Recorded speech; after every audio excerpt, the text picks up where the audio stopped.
Good morning, everybody. We are here for another Wednesday for a Scale with Strategy. Today, we're talking about trademarking your brand and what you need to know. And my name is Elizabeth McFadden. I'm the CEO and Director of Brand Strategy at Novella Brand House in April Beach.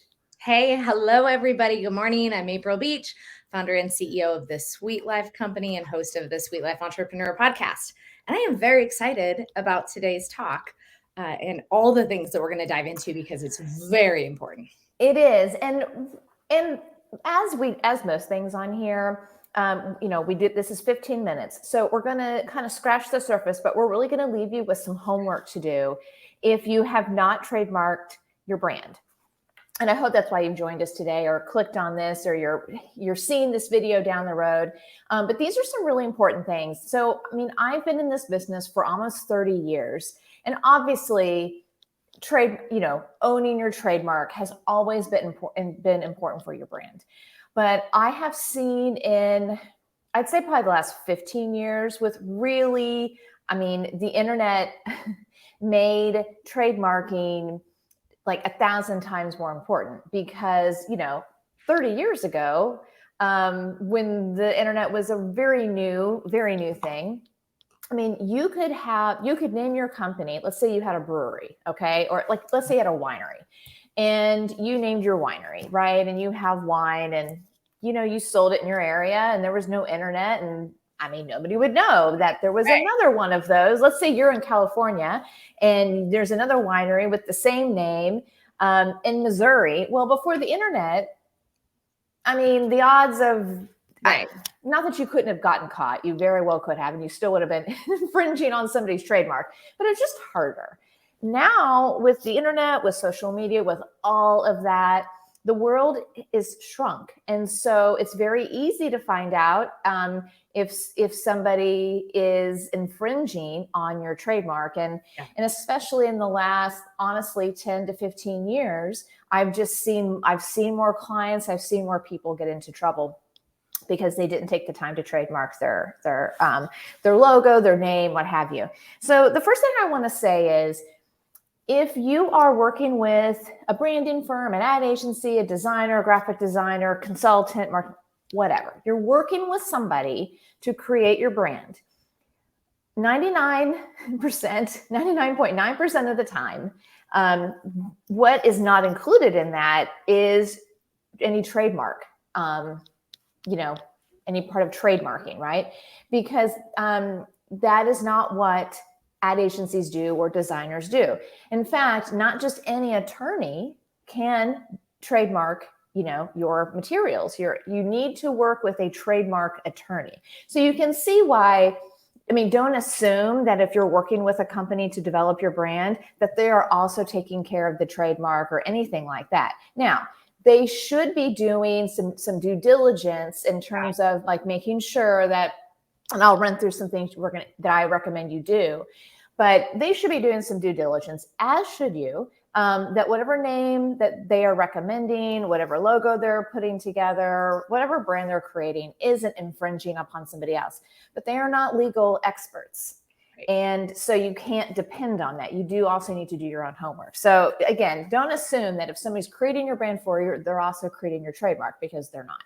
Yeah. Can I ask you a question about that? Yeah. So that's a really, really good point. And I don't think people are aware of that, right? They pay a branding firm to do the work. And we, as civilians, if you will, we only can do so much. Yeah. So attorneys have that database where they can do a full search. So in part of the process, do you recommend that when they work with a branding firm, or how does that work with you guys, to say, hey, listen, this is what we present, this is what we recommend? Is there a pause period to say, hey, now go have your attorney run it and make sure it's good? How does that actual operating procedure go?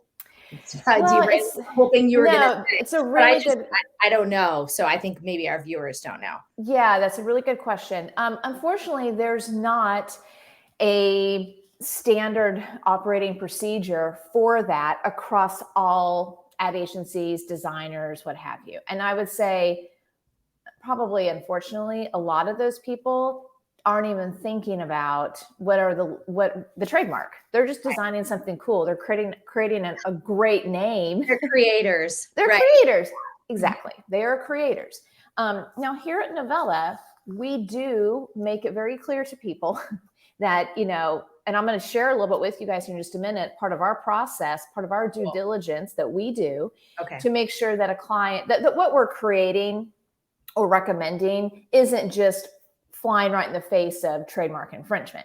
Awesome. But we tell our clients, look, we will do our due diligence, and here's what we do. And we're very transparent about that.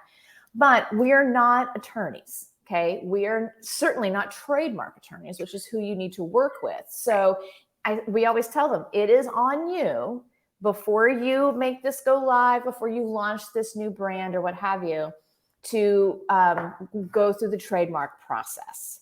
That is not our responsibility. And we're ultimately not responsible for something being, infringing on a trademark. So ultimately that's the client's responsibility. So, but that's a really good question. That's something that if you're working with a company, or you're in talks with a company, ask those questions beforehand and just get, know what that is.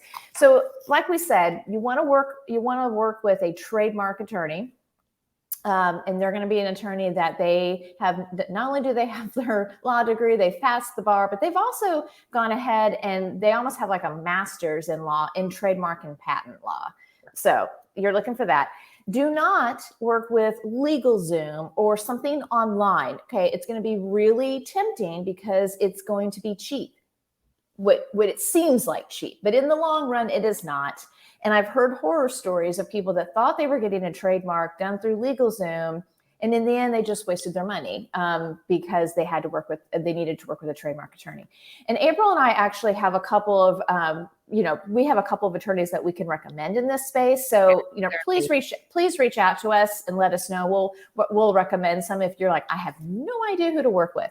Yeah. Okay, we have good ones. We have some good ones. Yes. Okay. So here's what you need to do before you contact an attorney and before you think, really when you're in the development of the brand, right?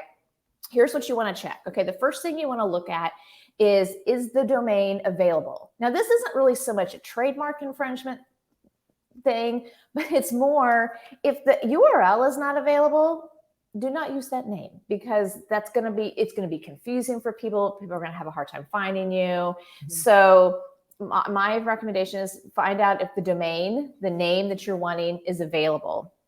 And you can go on to like something like GoDaddy or like a similar service to just simply search to see if it's available. Okay. The next thing is you want to do a Google search.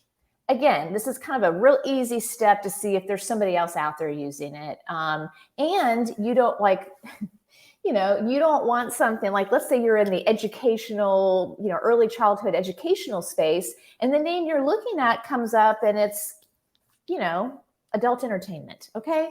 You don't want your brand. Right. Right. Okay. So you just want to make sure the name you're coming up with there's not something else out there that's really close or that you would not want to be associated with or something like that. Right. Okay.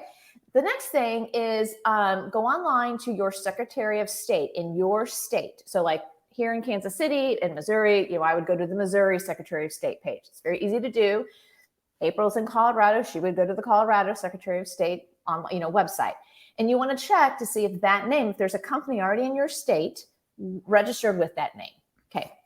The final step is you go to USPTO.gov. Okay. That is the United States Patent and Trademark Office website. It is awesome.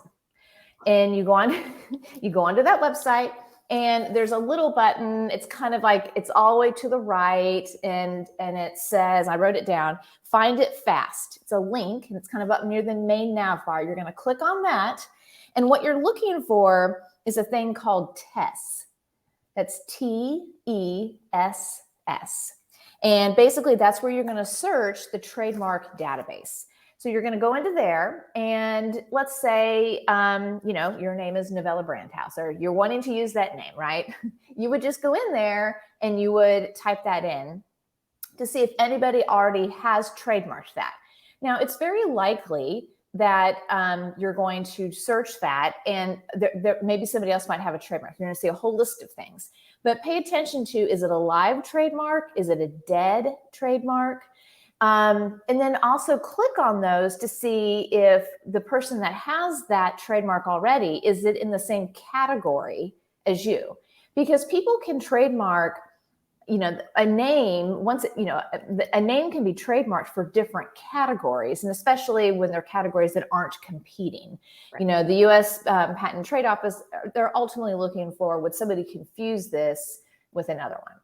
So that's kind of just, again, before you contact an attorney, before you get too far down the road of developing a brand, before you fall in love with it, go through these steps. And I'll just review really quickly. Search the domain, see if that's available. Do a Google search, see what else comes up under that name. Go to your Secretary of State website and see if anybody else has that name registered in your state. And then finally go to USPTO.gov and go to the Find It Fast link and search TESS. And that's where you're going to search to see if that trademark is already active, right? Okay.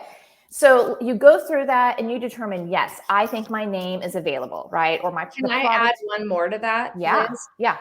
Check social media. Check Instagram, check, see if there's a YouTube channel named after that mark. Also check social. Yeah. And some of that will come up in a Google search, but it may or may not. But yeah, April, you're absolutely right. Just go to Instagram, guys. Just if you don't plan on having Instagram, just go to Instagram at least, because it's the most branded one right now. Yes, I would agree. Yeah.